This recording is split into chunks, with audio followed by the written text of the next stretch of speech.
Hi කොහොමද ඔයගලන්ට?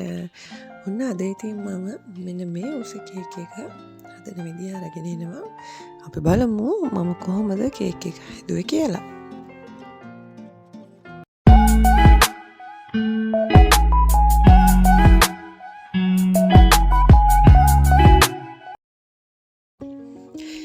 ඉතින් මේකට මම යොදාගත්තේ ග්‍රෑම් 500 කේක් දෙකක් කිලෝ එක කරන්න.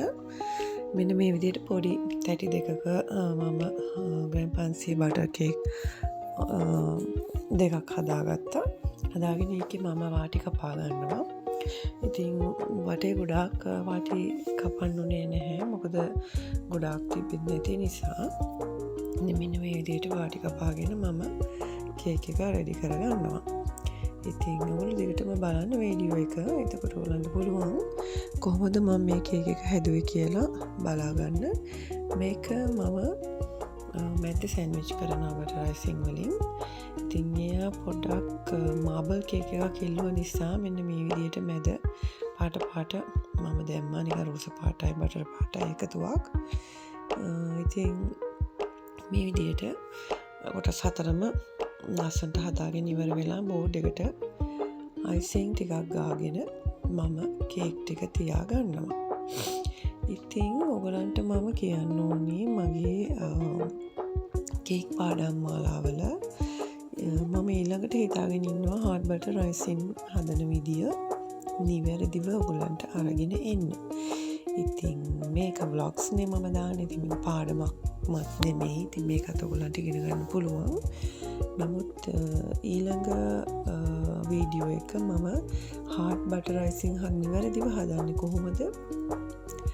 ඒක නිවැරදිව කේක් එකකට දාගන්නේ කොහොමද? ගොඩක් අය හාට් බටර් අයිසිං හදන්න බයයි. කැඩෙනවා කියනවා. ඉතින් හරියට ඒගොල්ලන්ට ඒක කේක් එකට දාගන්න බෑ. ඉතින් මම ඒක ඊළඟ vlog එකෙන් ඔයගොල්ලන්ට අරගෙන එනවා. ඉතින් subscribe කරලා නැත්නම් මගේ වීඩියෝස් බලන්න. මගේ channel එක අනිවාර්යෙන් subscribe කරන්න. ඉතින් එතකොට ඔයගොල්ලන්ට මම වීඩියෝ එකක් දාපු ගමන් notification එක එනවා. හරි. නැවත අපි මේ වීඩියෝ එකට එමු. ඉතින් මේ විදිහට මම කේක් එක කම්කප් කරගෙන මැද සෑන්ඩ්විච් කරගෙන වටේත් මේ විදිහට අයිසිං ගා ගන්නවා. ගාගෙන ඉවර වෙලා මම රෙඩි කරගන්නවා කේක් එක. ඉතින් ඇත්තටම මම මේ විදිහට 500 කේක් වලින් හදනවා හරි අඩුයි.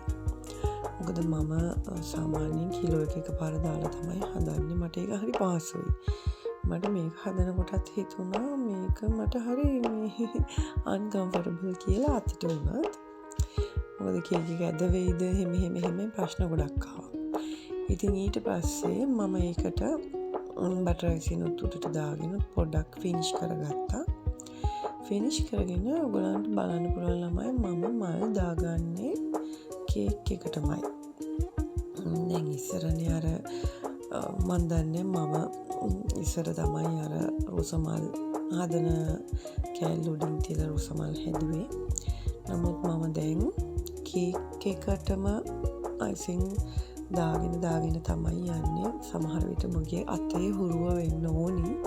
ඉතින් මට ලේසි මම අර චූටි ඇනේ වගේ තියෙන එකට දාන්නේ නැහැ. දාන්නේ නැතුව මම මේකටම දාලා අයිසිං මල් හදා ගන්නවා. ඉතින් ඒක මට ඇත්තටම පහසුයි. ඉතින් මේ විදිහට මම කේක් එක උඩ තනිකරම මේ විදිහට මල් ටික දා ගන්නවා. ඊට පස්සේ කේක් එක යට පාට දෙක තුනකින්ම අයිසිං කරගන්නවා. ඉතින් හරි ලේසි මේ කේක් එක හදාගන්න. අම්මා කෙනෙක්ගේ බර්ත්ඩේ එකකට තමයි මේක හැදුවේ. ඉතින් ඔයගොල්ලන්ට බලන්න පුළුවන් හදලා ඉවරුනාම කොහොමද කියලා. අනික පොඩ්ඩක් සමා වෙන්න ඕනේ. මගේ වොයිස් එක තාම හරි නැහැ මේක වොයිස් කරද්දිත්. අනික වීඩියෝ එක ගේන්න මට ඊයේ බැරි වුණා. මොකද සාමාන්‍යයෙන් මම සෙනසුරාදාටයි අඟහරුවාදා තමයි වීඩියෝස් දාන්නේ. මට ඒක පහසු නිසා. නමුත් ඊයේ වැඩ අධික නිසා මට ගේන්න බැරුව ගියා. ඉතින් මේක වොයිස් කරගන්නත් මට වෙලාවක් හම්බුනේ නැහැ. ඉතින් තව වීඩියෝස් කීපයක්ම හදපු කේක්ස් වල ඒවා තියෙනවා මට එඩිට් කරගන්න වෙලාවක් නෑ. නැත්තම් මම ඒක දිගට හරි වීඩියෝස් දානවා. ඉතින් මේකත් වොයිස් කරේ දැන් තමයි. ඉතින් මෙන්න මේ විදියට මම බටර් අයිසිං මල් ටික මේකේ නම් ෆ්ලැට් එකට වගේ තමයි මම දාන්නේ. ඔයාලට දැන් බලා ගන්න පුළුවන් දාලා ඉවරුනාට පස්සේ වෙනසක් නැහැ. අර එනේ දැම්ම වගේම මේක උඩට අතේ උරුවට මම දා ගන්නවා. ඉතින් අර කිව්ව විදිහටම යටටත් ඒ පාටින්ම මම දාගත්තා. ඉතින් ඔයගලන්ටත් පුළුවන් මේ විදිහේ පහසු කේක් එකක් ඉතා ඉක්මනින් හදාගන්න බටර් අයිසිං වලින්ම. ඉතින් සබ්ස්ක්‍රයිබ් කරලා නැති කෙනෙක් ඉන්නවා නම් අනිවාර්යෙන් සබ්ස්ක්‍රයිබ් කරන්න මගේ channel එක.